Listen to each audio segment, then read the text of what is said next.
एठी कियान तार trolley ready करुच्ची जोटी कि दीटा छोट ट्रॉलीटा तार और बड़ ट्रॉलीटा से सब बेले कहे कि एटा डाडा का ट्रॉली। तो से ट्रॉली देखिकी सकाळु सकाळु ट्रॉली देखिकी से बहुत खुशी हो जाइए जो आमे बोधे कुआडे जाऊछु आउ से सेया भाबी कि बहुत खुशी होती। चलो जी भाई एयरपोर्ट से चलो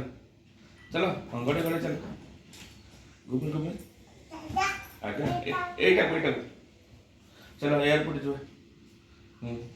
आसु आसु। Hello guys welcome back to our channel. तो केमती अच्छा समस्ते आशा करछि समस्ते भलरे थिबे। आज ब्लॉगटा ये स्टार्ट करवा सकाळु तो आप देखीदे लास्ट क्लिप रे कि कियान आम एक्चुअली कुआडे गोटे ट्रावेल करूँ जोटा कि मु रिवील करी नेक्स्ट ब्लॉग रे। तो से ट्रावेल करने ही आम टिके प्रिपेयर करूँ निजको आउ कि तो शॉपिंग वॉपिंग आमर सरी जाइए आहरी गोटे दिटा शॉपिंग अच्छी प्रतापकर जोटा कि आम आज इवनिंग रे शॉपिंग करी बोली भाविचु सेटा भी मुझे आपको देखी। आई जो मु मेहंदीटा लगे एटा लगे कौन पे ना टी मो हेयर स्मूथ हम आ मो हेयर टेक्सचर पूरा खराब हो जाए तो से लगी मु मेहंदी लगे मेहंदी माने मेहंदी से बहुत जिनस मिसी जमती कि मु ऐड कर मेहंदी पाउडर आमला पाउडर सिकाई पाउडर तापरे आउ कौन ऐड कर दही आउ कौन आउ मेथी पाउडर एगुड़ा सबू ऐड कर जोटा कि चुट्टी पे बहुत ही भल मुझे चुट्टीर टी केयर नबाकू चेष्टा करुँची। तो यही वीडियोटा हूँ आफ्टरनून ना एक्चुअली मो चुट्टी को सेमती जस्ट मेहंदी खाली धोई देती शैम्पू करनी बिकज नेक्स्ट डे शैम्पू करी आपर मुझे किचन ऑर्गेनाइजर गोटे नुआ आसाला तो ताको बसिक आसेम्बल करी जेहेतु कियान शोई पड़ता तो मुझे कामटा मोर सारिदेली एंड नेक्स्ट वीडियो किसी मुझे बनई पार नी बिकज भूली जाइली। Hello guys good morning. तो आज ब्लॉगटा ये स्टार्ट करवा काली आउ कि मोर ब्लॉग बनवा मन पड़ानी कौन मु अभ्यास नहीं तो सब बड़े कैमेरा धरिकी बुलवा तो काली मो संध्या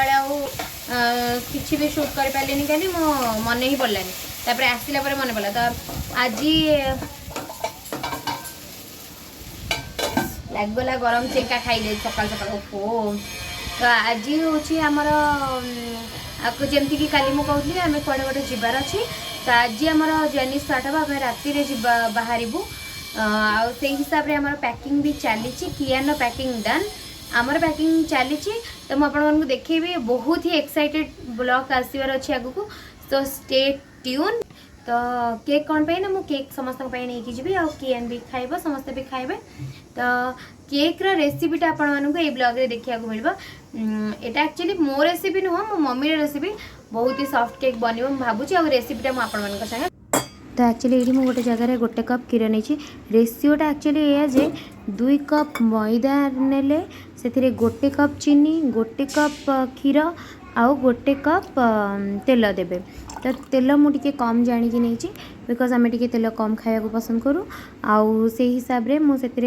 सब जिनस टी ऐड करदेली जेहेतु से जो जगहटा नहीं से टी छोट पड़गला तो आ गोटे जगह को ट्रांसफर कली तापर से पकेली बेकिंग सोडा आउ half tea spoon baking powder तापर ताको भल भाव मिक्स करने भल भाव मिक्स कलापर ना ताको गोटे मु हाफ एन आवर रेस्ट देली मैंने हाफ एन आवर छाड़ी रखिली तापर देखो तार कंसिस्टेंसीटा ये हवा दरकार जदि कंसिस्टेंसीटा ये हम ताहले ही केकटा भल सॉफ्ट हो। मु सब एक्चुअली माइक्रोवेव रे करे फर्स्ट टाइम पे मो मम्मी पचारि मो माने मम्मी सब बड़े प्रेशर कुकर करे तो प्रेशर कुकर मम्मी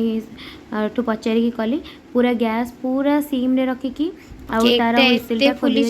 देखो हल्ला पर बहुत ही सॉफ्ट है खाया बहुत सॉफ्ट लागुला। तापर आम बाहर जाइलु समस्त घर को वारलक्ष्मी पूजा ये कर्णाटक गोटे फेस्टिवल एक्चुअली यहाँ लक्ष्मी माँ पूजा। तो ये पूजा रे कौन ना समस्त घर माने समस्त निज निज घर ठाकुर बसई था आमको जाकि कुमकुम लगेबार थाए निज को आ से माने पूजा सरला से आमको नड़िया आउ पान पत्र आउ चूड़ी से आमको देबे। मुझे फर्स्ट टाइम एक्सपीरियंस